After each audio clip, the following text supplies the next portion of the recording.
Septiembre, mes de la Sagrada Escritura. Te invitamos a poner la Sagrada Biblia, abierta, en el lugar más sagrado de tu casa. Te ayudaremos a orar con ella, enviándote diariamente algún texto bíblico comentado por el Padre Juan del Perpetuo Socorro.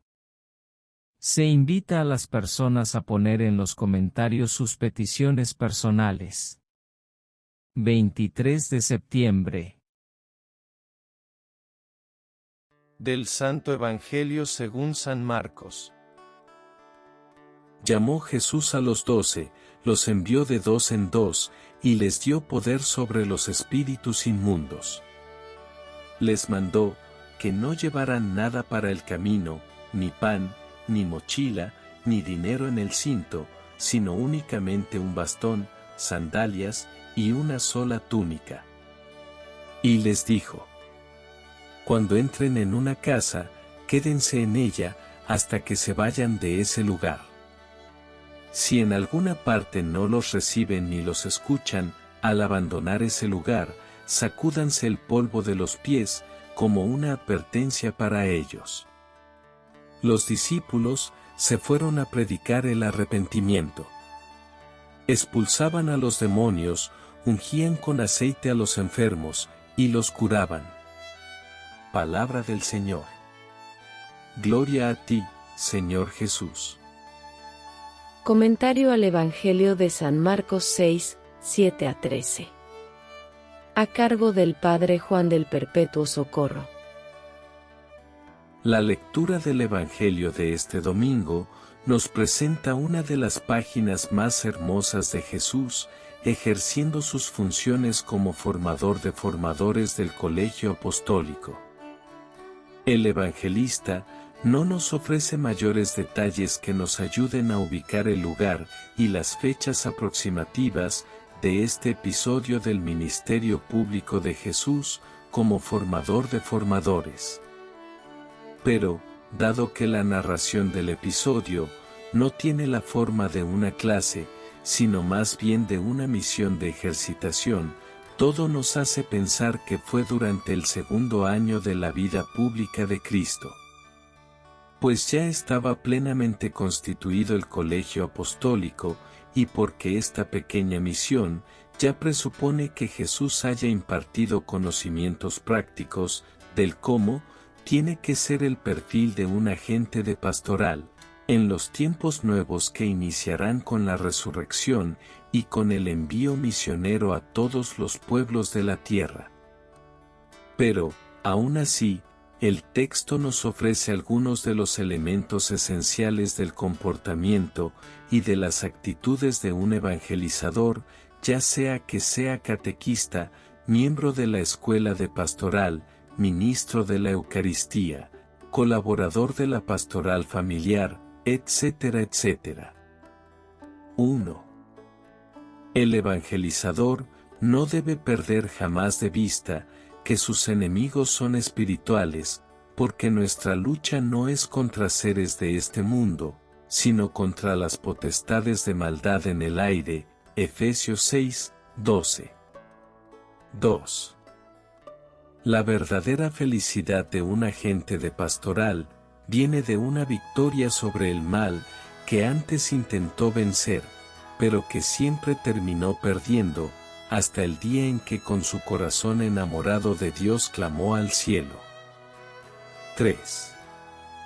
En la religión humanitaria, está severamente prohibido mencionar al demonio y al infierno, y mucho menos se puede decir que, a los evangelizadores y facilitadores, Dios les haya concedido poder contra los espíritus inmundos, porque, como dice Jesús, si el mismo demonio se expulsa a sí mismo, ¿qué futuro tendrá ese reino oscuro de tinieblas, con su misma prole haciéndole la guerra? Mateo 12, 24 a 26. 4. En esos cortos días de entrenamiento misionero, llevados a cabo en los lugares aledaños al domicilio de Jesús, se comprenden claramente los motivos por los cuales, Jesús les dice que no lleven un morral muy grande con varios cambios de ropa y distintos pares de zapatos. El terreno más fértil para la evangelización son las personas cuya única seguridad es la fe, que les asegura que el buen Dios no les dejará abandonados en el momento de la prueba. ¿Qué probabilidades de redimir y salvar almas podrá tener un plan pastoral con agentes de pastoral que ya tienen asegurado todo su futuro, o con facilitadores que ni ellos mismos saben todo el dinero que tienen?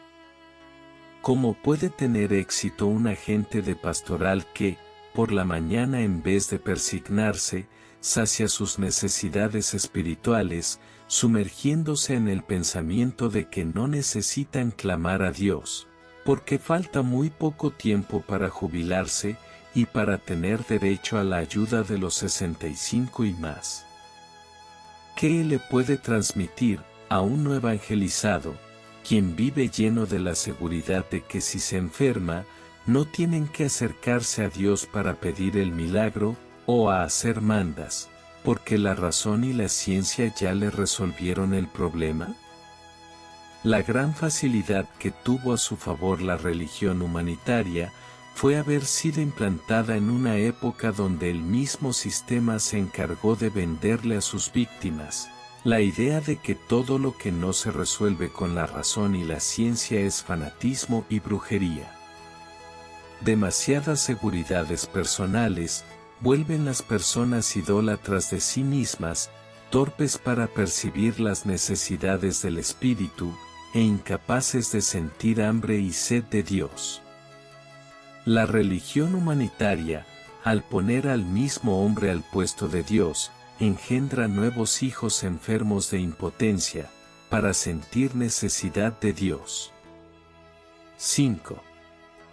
Jesús, Maestro de los Maestros del Espíritu, sabe que el requisito número 1 para escuchar la voz de Dios, que habla en el santuario del corazón y de la conciencia, es el silencio interior, que a su vez es sinónimo de quietud y sosiego. Un agente de pastoral desasosegado es un bulloso del espíritu. 6. El activismo y el nerviosismo quebrantan el silencio interior y dificultan la oración, porque la oración es dejar hablar a Dios, y los bullosos del espíritu hacen tanto ruido en el santuario de su propio corazón, que ni siquiera se dan cuenta de que Dios les está hablando.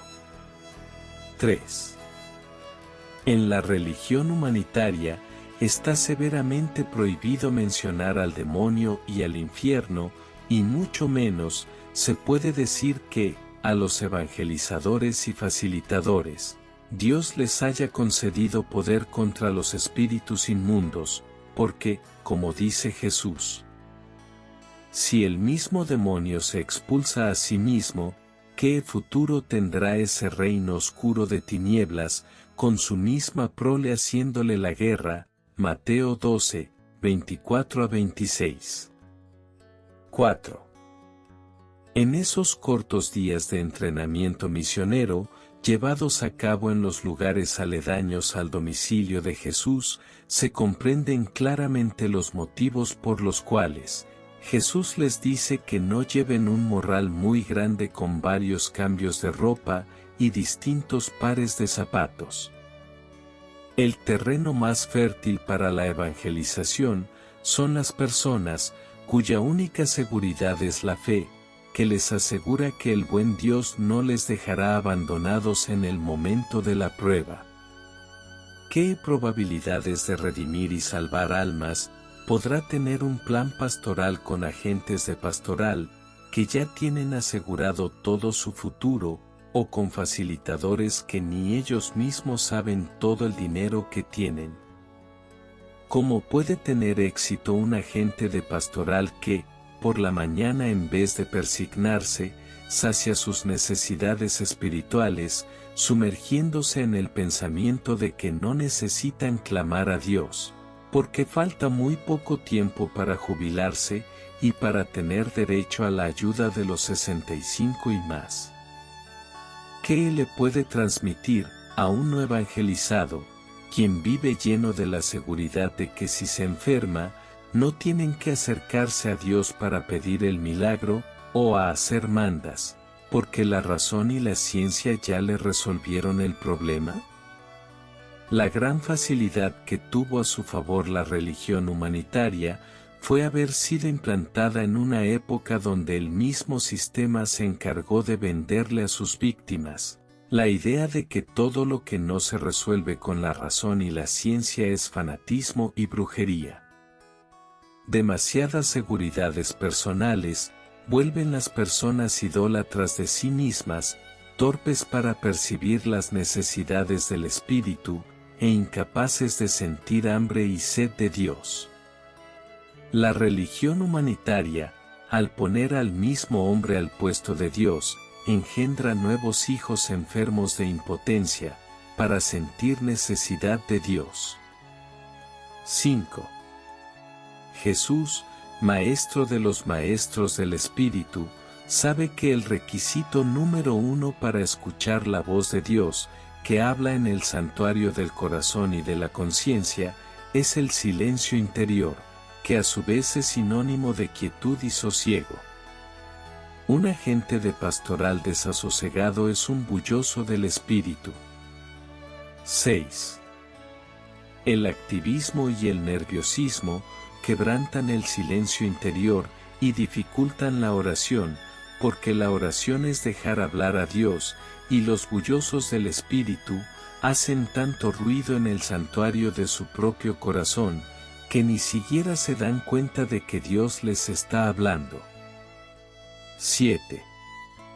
Quien se va a unos días de misión, y cada día cambia de hospedaje, deja de poner en práctica el requisito número 1 para ser persona de oración, que no es otra cosa que guardar quietud de cuerpo y de mente.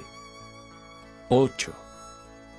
El Evangelio de Marcos 3, 20, nos muestra que en el mundo hay 3 tipos de personas. A. Los que ya conocieron el amor de Dios. Ellos son la fuerza motriz de la Iglesia. B. Los que no han conocido el amor de Dios.